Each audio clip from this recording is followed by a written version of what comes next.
Good morning students आमे आज discuss करवा भक्ति मूवमेंट बा भक्ति आंदोलन। ए भक्ति आंदोलन भारत में कहीं आरंभ होता एवं ये भक्ति आंदोलन पुरोधा कौ मैंने थे से विषय में आज डिस्कसन करवा। प्रथम जाना जे भक्ति कौन। भगवान को जितेबाला जड़े डाके जड़े भक्त जिते भगवान को प्रार्थना करें विभिन्न फॉर्म रे बा केतबेले मंदिर को जाई केतबेले घरे तपस्या बसी बा केतबेले ध्यान माध्यम केतबेले संकीर्तन माध्यम ताकू ही भक्ति कह जाए। भक्तर जितेबाला भगवान को से डाके मनोयोग सहकार डाके ताकू आम भक्ति कहू। तेणु जन्म मृत्यु संसार मुक्ति पाइबापी आम विभिन्न समय साधु सन्थ मानकर शरण रे जाऊँ एवं से शरण रे जीवाकू ही भक्ति कह जाए। आमर मनीषी मैंने कहते जे ए भक्ति पाइबापी आमर तीनोटी मार्ग से माने बाछिछन्ति। तीनोटी मार्ग गोटे मार्ग है ज्ञान मार्ग, गोटे है कर्म मार्ग, गोटे है भक्ति मार्ग। ज्ञान मार्ग माने जो माने जन्मरु पंडित जो माने जन्मरु जेबार विवेकानंद से जन्मरु ज्ञानी थिले। तेणु अगाध ज्ञान द्वारा जो ज्ञान को प्राप्त करा जाए ताकू ज्ञान मार्ग कह जाए। ये ज्ञान मार्ग समस्त क्षेत्र आसबनी। आम भाया मूर्ख आम संसार समस्ते कौन ज्ञान मार्ग में जापर ना। तेणु ये ज्ञान मार्ग समस्त द्वारा हेब ना। तापर सेकेंड मार्ग आमर जोटा अच्छी से कर्म मार्ग। कर्म मार्ग कौन? कर्म मार्ग आमर जे अच्छी विभिन्न प्रकार धर्म ग्रंथ वेद से आमको केमिति कर्म करने द्वारा आम भगवान को प्राप्ति करें से विषय उल्लेख अच्छी। से कौन करा पड़े आमको पूजा करा पड़ो, आमको विभिन्न प्रकार कर्मकांड करा पड़ो, आमको विभिन्न प्रकार जागयज्ञ करा पड़ो। ये है कर्म मार्ग। कर्म मार्ग रे भी आमर पैसा दरकार, कर्म मार्ग की समय दरकार, कर्म मार्ग रे बहुत लोकंर आमको कोऑपरेशन दरकार। यहाँ भी सब लोक जड़े साधारण मनीष क्षेत्र में ये कर्म मार्ग द्वारा जाई ज्ञान प्राप्त करने संभव नुह। तेणु शेष मार्गटी जोटी अच्छी से भक्ति मार्ग। भक्ति मार्ग रे कौन करिया पड़ो आमको भगवान को ऊपर अगाध भक्ति एवं भगवान निकट रे निजको आत्मा समर्पण करें आमे भगवान को प्राप्ति करें। यही है भक्ति मार्ग। तेणु ये भक्ति मूवमेंट जो आरंभ होता भारत में, भक्ति आंदोलन जो आरंभ होता ये आंदोलन भक्ति मार्ग रे जीवाई आमर पुरोधा मैंने कहते एवं भक्ति मार्ग रे जीवाई कौन करिया पड़ो आमर गभीर ज्ञान एवं भगवान निकट में आत्मा समर्पण कले जाई आमे मोक्ष पाइपर। यही है भक्ति मार्ग। ये भक्ति मार्ग कहीं भारत में आरंभ है? ये भक्ति मार्ग आरंभ है प्रथमे दक्षिण भारत में। दक्षिण भारत में नायनार माने प्रथमे यही आलवार एवं नायनार ये दुईटी संप्रदायर लोक प्रथमे भक्ति मार्ग आरंभ करथिले दक्षिण भारत रे। एवं दक्षिण भारत परे परे रामानुज प्रथमे भारत रे यही भक्ति मार्ग रे लोक मान को जीवा पई प्रेरणा देथिले। तेणु भक्ति मार्ग रे जीवाई प्रथमे रामानुज प्रेरणा देथिले एवं रामानुज परे परे नानक कबीर श्री चैतन्य ए माने सब आसीथिले। आम बर्तमान देखा ये भक्ति आंदोलन कारण कौन, कहीं भक्ति आंदोलन मध्य जुगे भारत आरंभ है। भारत में इंडियन जदि हिस्ट्रीटा को आम डिवाइड करवा ताले यहाँ तीन भाग में विभक्त। फास्ट है आंशिएंट इंडिया बा पुरातन भारत इतिहास, मेडिएवल इंडिया मध्ययुगीय भारत इतिहास एवं आधुनिक भारत इतिहास। ये मध्य जुगे आम ये मध्य जुगे कहीं भक्ति आंदोलन आरंभ है ना आम समस्ते जाचे जे 712 जिते मुस्लिम माने भारत को आसिले सेतेबेले हिंदू धर्म एक संकट रे पड़ जाइथिला। मुसलमान इस्लाम धर्म भारत में व्यापार लगिला एवं से माने हमको शासन करिया लगिले एवं शासन करिया परे परे सेमानक धर्म भारत में भी प्रचार कले। तेणु मुसलमान धर्म बा इस्लाम धर्म भारत हिंदू धर्म को रक्षा करिया पई हिंदू धर्म को पुणी थे संस्कारी रूपे गढ़ी तोड़ापी आमर मनीषी मैंने ये भक्ति आंदोलन भारत में स्टार्ट करते मध्य जुगे। तेणु हिंदू धर्म रे संस्कार पे ये भक्ति आंदोलन आरंभ होता एवं सूफी आंदोलन। सूफी शब्दर अर्थ है साफ माने क्लीन। से सूफी आंदोलन मुसलमान इस्लाम धर्म को भी सफा करने इस्लाम धर्म को भी पवित्रता आने से कलुषित मुक्त करने सूफी आंदोलन होता एवं से सूफी आंदोलन हेबारु इस्लाम धर्म रे आम हिंदू धर्म रे भी एक आंदोलन आवश्यकता देखादेला। एवं ईश्वर को पाइबापी सेतेबेले ब्राह्मण माने आम हिंदू धर्म रे ब्राह्मण माने एवं इस्लाम धर्म रे इस्लाम धर्मगुरु माने विभिन्न प्रकार जाग यज्ञ कर्म कांड करने लोक बाध्य करुले। किंतु यही सब कर्मकांडरू लोक मानू केपरि मुक्ति दि जापर लोक मानू केमी गोटे सरल मार्ग में आम भगवान को निकटतर कर ईश्वर को पाइबापी गोटे सरल मार्ग सृष्टि करा ये भक्ति आंदोलन माध्यम एवं ए भक्ति आंदोलन जो पुरोधा मैंने सब आसी नानक कबीर श्री चैतन्य रामानंद मीराबाई जिते सब आसी भक्ति आंदोलन पुरोधा मैंने से समस्त जदि आम मुख्य तत्व को देखा ताले समस्त मुख्य तत्व एक थिला कौन थिला ये आंदोलन सारमर्म थिला जदिओ से माने भारतर विभिन्न कोण अनुकोण आसी किंतु से लक्ष्य थिला जे आमे ईश्वर होती एक एवं गोटे ईश्वर उपर विश्वास करवा आमर हिंदू धर्म में 33 कोटी देवता अच्छा किंतु से माने कहते जे नाई गोटे ईश्वर होती एक एवं अद्वितीय तेणु एक ईश्वर रे विश्वास करने से कहते एवं द्वितीयतः से कहते विश्व भातृत्व उपर गुरुत्व देउथिले से जे विश्व रे जेते समस्त मनुष्य होती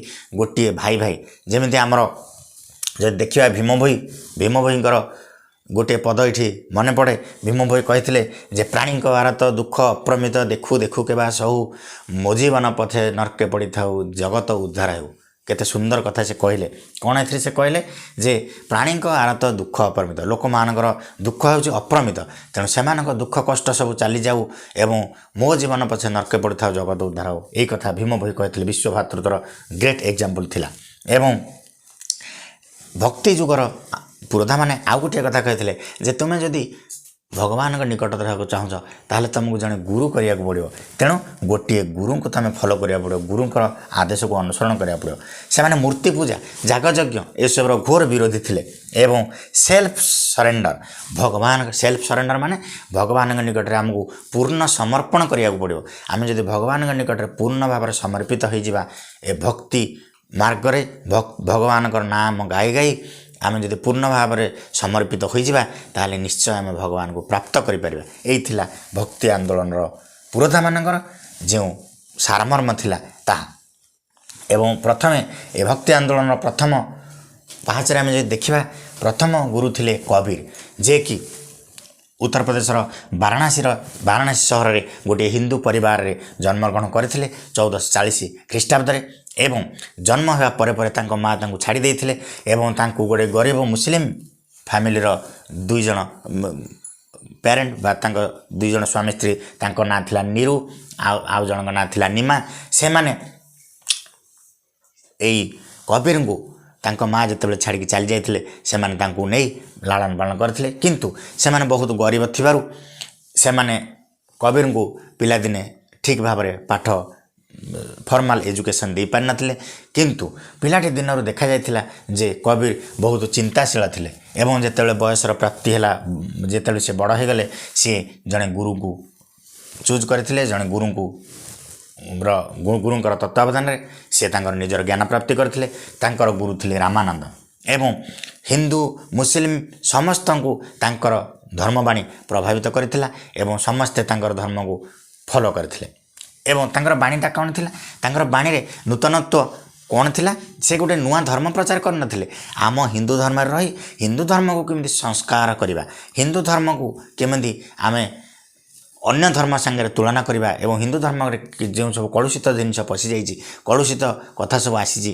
ताकू केमिति आमे वाइप आउट करवा ताकू केमिति बाहर करदेवा ताहा ही तांकर मुख्य लक्ष्य थिला तेणु कौन सी नूतन धर्म प्रचार उद्देश्य से यही तांकर धर्म को प्रचार करनथिले तांकर धर्मर दुईटा मेन एम थिला दुईटा मुख्य लक्ष्य थिला मूल्यहीन रीतिनीति मनुष्य को बाहर को आनिया मूल्यहीन रीतिनीति मनुष्य को बाहर को आनिमा एवं द्वितीयटी थिला जाति धर्म वर्ण निर्विशेष रे ईश्वर सत्ता उपलब्ध करने पाई भक्त मान समस्त को भक्ति मार्ग प्रति आकृष्ट करवा एवं से तांको मतरे से कौन कहते तांकर मुख्य टीचिंगटा थिला तांको मतरे ईश्वर एक एवं अद्वितीय से कहते राम हो रहीम हो सब कोई एक है तेणु राम एवं रहीम समस्ते एक भगवान मंदिर मस्जिद रे रही न थांदी भगवान पत्थर मूर्ति भीतर रही न थांदी से कोठी रही थांदी से आमर हृदय रही थांदी तेणु तुम मनुष्य को भल पाओ तुम मंदिर को भल पाओ ना मंदिर आगे जाके बसिक दिन राति पूजा कले किसी लाभ हेनी तुम गोटे अंध लोकटे रास्तार चली पारुनि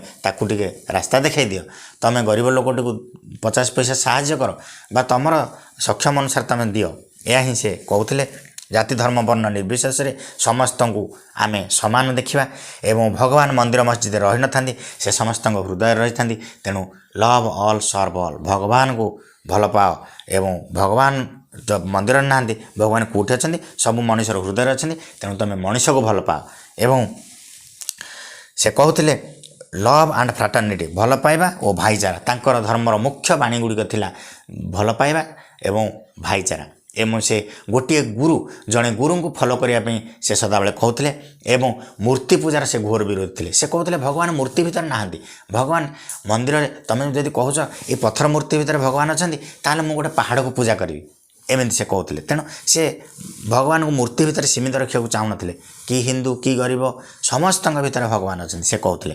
ଏବଂ ଭଗବାନଙ୍କୁ ପାଇବା ପାଇଁ ଦୁଇଟା କାମ ସେ କରିବାକୁ କହୁଥିଲେ। କ'ଣ କ'ଣ କରିବାକୁ କହୁଥିଲେ? ସେଲ୍ଫ ସରେଣ୍ଡର, ଆମେ ସମ୍ପୂର୍ଣ୍ଣ ଭାବରେ ଆତ୍ମସମର୍ପଣ କରିବା ଏବଂ ପୂର୍ଣ୍ଣ ଭାବରେ ଭଗବାନଙ୍କ ନାମକୁ ଆମେ ସଂକୀର୍ତ୍ତନ କରିବା, ତାଙ୍କ ନାମକୁ ଗାଇବା। ଗାଇଲେ ହିଁ ଯାଇ ଆମେ ଭଗବାନଙ୍କର ନିକଟତର ହୋଇପାରିବା। ଏବଂ ସେ କହୁଥିଲେ ଭଗବାନଙ୍କୁ ପାଇବା ପାଇଁ ଆମର ଗୁରୁଙ୍କ ଆଶୀର୍ବାଦ ଦରକାର। With a pure heart and A pure thought, with a pure heart and A pure thought, ଗୋଟିଏ ପିଓର ହାର୍ଟ ଏବଂ ଗୋଟିଏ ପିଓର ଥଟ୍ ସହିତ ଆମେମାନେ କ'ଣ କରିବା? ଭଗବାନଙ୍କୁ ପାଇପାରିବା। ତେଣୁ ଭଗବାନଙ୍କ ଯେତେବେଳେ ଆମେ ଗାଉଛେ ଭଗବାନଙ୍କ ନାଁ, ଆମେ ଭଗବାନଙ୍କ ଆଗରେ ଆମେ ପୁରା ସମର୍ପିତ ଯଦି ହେଇଯିବା, ତାହେଲେ ହିଁ ଯାଇ ଆମେ ଭଗବାନଙ୍କୁ ପାଇପାରିବା। ଏବଂ ତାଙ୍କର ବାଣୀ ଗୁଡ଼ିକ ସେ ଗୀତ ଆକାରରେ ଲେଖୁଥିଲେ ଏବଂ ତାକୁ କୁହାଯାଉଥିଲା ଦୋହା। ଏବଂ ସେଇ ଦୋହା ଗୁଡ଼ିକୁ ଗୋଟିଏ ବହିରେ ଲେଖାଯାଇଥିଲା, ସେଇଠି ଥିଲା ବିଜଗ ବା ବିଜକରେ ଦୋହା ଗୁଡ଼ିକୁ ଲେଖାଯାଇଥିଲା। ଏବଂ ତାଙ୍କର ଫଲୋଅର୍ମାନଙ୍କୁ, ଯେଉଁମାନେ ତାଙ୍କର ଧର୍ମକୁ ଗ୍ରହଣ କରୁଥିଲେ, ସେମାନଙ୍କୁ କବୀର ପନ୍ଥୀ କୁହାଯାଉଥିଲା। ଏହିପରି ଭାବରେ ଆମେ ଦେଖିଲେ ଯେ କବୀରଙ୍କର ଭକ୍ତି ଆନ୍ଦୋଳନରେ ବହୁତ ବଡ଼ ଭୂମିକା ଥିଲା। ଆମେ ଆମର ନେକ୍ସଟ କ୍ଲାସ୍ରେ ଦେଖିବା ଯେ ନାନକ କେମିତି ଭାରତର ଧର୍ମ କ୍ଷେତ୍ରରେ ଏକ ବିରାଟ ପରିବର୍ତ୍ତନ ଆଣିଥିଲେ। ତେଣୁ ତୁମେମାନେ ଏଇଟା ଦେଖିବ ଏବଂ ଏଇ ଚ୍ୟାନେଲକୁ ସବସ୍କ୍ରାଇବ୍ କରିବ ଏବଂ ଏମାନଙ୍କୁ ଆଉ ଆଗକୁ ଯେ ଭିଡ଼ିଓ ଆସିବ ତୁମେମାନେ ଦେଖିବ। ଏତିକି, ଧନ୍ୟବାଦ।